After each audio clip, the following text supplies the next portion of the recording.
বিদেশে উচ্চশিক্ষার স্বপ্ন দেখছেন? বিশ্ববিদ্যালয়ের টিউশন ফি দিতে গিয়ে এবার হয়তো কমবে ভোগান্তি, কারণ বিদেশে পড়াশোনার খরচ পরিশোধের প্রক্রিয়া আরও সহজ করেছে বাংলাদেশ ব্যাংক।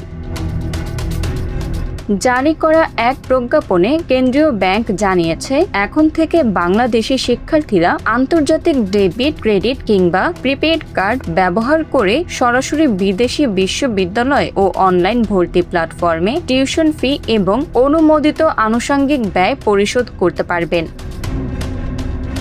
কেন্দ্রীয় ব্যাংক বলছে, বিদেশি বিশ্ববিদ্যালয় ও অনলাইন ভর্তি প্ল্যাটফর্মে কার্ডের মাধ্যমে শিক্ষা ব্যয় পরিশোধের চাহিদা দ্রুত বাড়ছে। সেই বাস্তবতা বিবেচনায় অনুমোদিত ডিলার ব্যাংকগুলোকে শিক্ষার্থীদের জন্য আন্তর্জাতিক কার্ড ইস্যুর অনুমতি দেওয়া হয়েছে।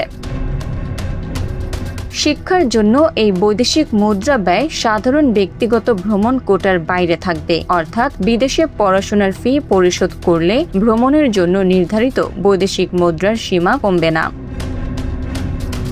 কার্ডটি শিক্ষার্থীর নামে অথবা তার শিক্ষা ব্যয় বহনকারী অভিভাবকের নামেও ইস্যু করা যাবে, তবে রয়েছে নিয়ন্ত্রণও। ব্যাংকগুলোকে নিশ্চিত করতে হবে কার্ড দিয়ে নির্ধারিত সময়ের মধ্যে শুধুমাত্র অনুমোদিত শিক্ষা সংক্রান্ত ব্যয় পরিশোধ হচ্ছে। প্রতিটি লেনদেনের হিসাব সংরক্ষণ এবং বাংলাদেশ ব্যাংককে নিয়মিত প্রতিবেদনও দিতে হবে। Bangla affairs news desk.